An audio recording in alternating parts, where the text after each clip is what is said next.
رسول پاک صلی اللہ علیہ وسلم نے فرمایا حلال واضح ہے، حلال اور حرام بھی واضح ہے۔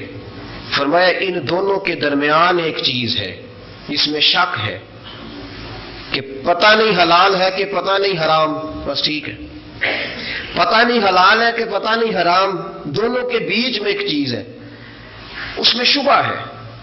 فرمایا جو شبہ سے بھی بچے، حرام سے تو بچ ہی رہا ہے لیکن شبہ والی سے بھی بچے کہ پتہ نہیں حلال ہے کہ پتہ نہیں حرام، جو شبہ والی سے بھی بچے اسے متقی کہا جاتا ہے۔ شبہ والی چیز سے بھی بچے، شبہ والی سے بھی۔ صحابہ کرام علیہم رضوان کے بارے میں روایات ہیں کہ انہیں پتہ چلتا تھا نا کہ 70 دلیلیں ہوتی تھی کہ چیز ٹھیک ہے، ایک دلیل ہوتی تھی کہ ٹھیک نہیں، کھاتے نہیں تھے۔ 70 ہے کہ ٹھیک ہے، جائز ہے، حلال ہے، ایک دلیل ہوتی تھی کہ حلال نہیں تو کھاتے، متقی تھے، تو پرہیزگار تھے۔ میرے یارو، آج لوگوں نے ولایت کے ترجمے بھی اپنے اپنے کر لیے ہیں۔ کوئی کہتا ہے ولی کا بیٹا ولی، کوئی کہتا ہے کہ جس کا چوغا اور جبہ لمبا وہ ولی، اور کوئی کہتا ہے جس کے مرید چوکھے وہ ولی، اور کوئی کہتا ہے کہ جو بس ذرا آئے جائے اور اس کی گفتار و رفتار ٹھیک ہو وہ ولی، اور کوئی کہتا ہے کہ ولی وہ جو کوئی ایسی باتیں کرے جو عقل میں نہ آئے، کچھ ایسا کر دے جو سمجھ میں نہ آئے۔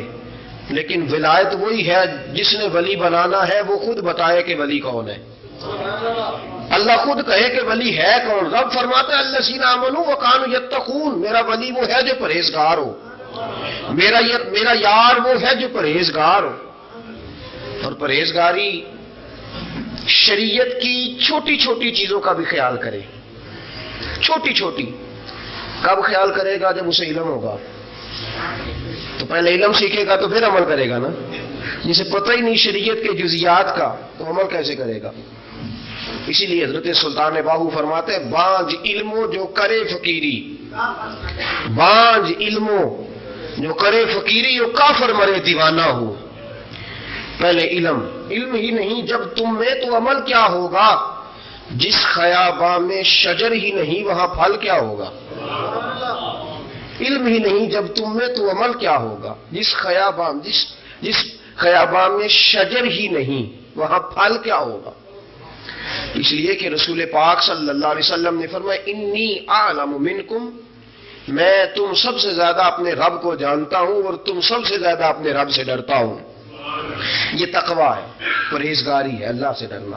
اور دیکھیے خطبہ حجت الوداع کے موقع پہ رسول پاک نے کیا فرمایا؟ فرمایا کسی عربی کو کسی اجمی پر کوئی فضیلت نہیں، کسی گورے کو کسی کالے پر کوئی فضیلت، کسی حبشی کو کسی غیر حبشی پر کوئی فضیلت، کسی کو کوئی فضیلت نہیں، لیکن جو زیادہ پرہیزگار ہے وہ زیادہ عزت والا ہے۔